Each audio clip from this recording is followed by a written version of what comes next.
I'm here with Pendulum at Global Gathering. You'll play at your headlining tonight. Yeah. Should be a good set. How are you feeling? You ready for it? Yeah, we're ready. We've had a few days off in Ibiza holiday, so we're looking forward to getting back into it. Yeah. What's the club scene like in Ibiza then? Is it as mad as people think it is? Yeah, and madder times 20. Yeah. It's good. Rob and Gareth have got a new project called Knife Party that's starting. And, we just did a live show out there at Space, so no, it's good. It seems to be good over there this year. Yeah. Would you say that your sound has matured since obviously the first album, like Hold Your Colour? Yeah, definitely.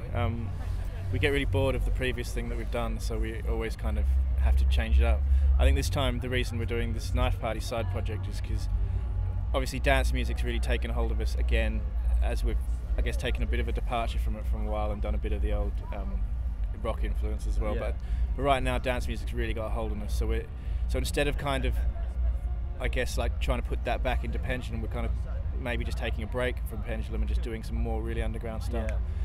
But yeah, I mean, the sound's always evolving. It has to if you stay doing the same thing. Yeah, because people hate you a little bit more than they hate you already. Yeah, because you've been there since dance music, when it reached its high. You were there.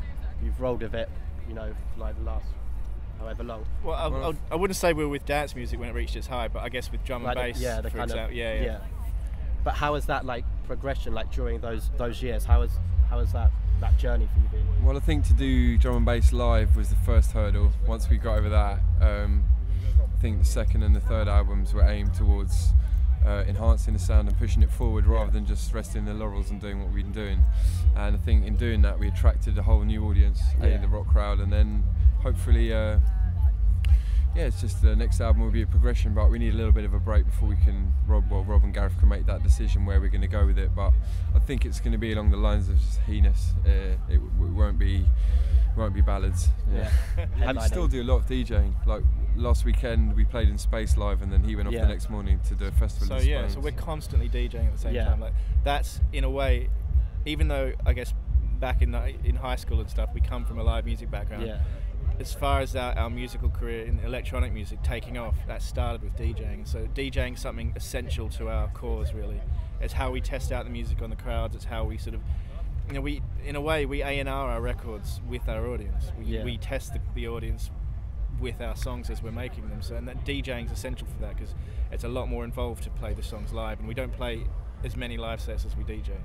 I don't know whether it's a good thing or a bad thing, but I think we're spoiled brats when it comes to crowd reactions, because especially in the UK we get so much love and so much support from the audiences that the reactions are quite consistent. Obviously for this gig for us, it's kind of like the dance music centre point, I guess, of the festival year, because it's the biggest sort of dance oriented one this side of the pond.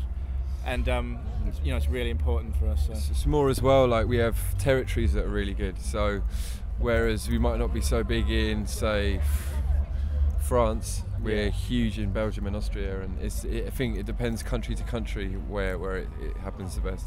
Generally, if we're at a gig, the crowd tends to go off, so we're lucky here. What's the drum and bass scene like in Australia? Has it taken off since you guys have kind of forefronted it? It was really massive when we got into it, and then it took a dive when breaks sort of came out, and then I guess as breaks sort of got absorbed by neighbouring tempos and dubstep came out, bass music became popular again in Australia. And I think now we've got artists like, we grew up with Carl Thomas, who's Shock One. I mean, me, Rob and him were in a band together, and we're really close friends, and he's coming through now. His stuff's really good. He does dubstep as well, and house as well. He does everything. And I think in Australia, because it's festivals, a lot of different BPMs work, don't they?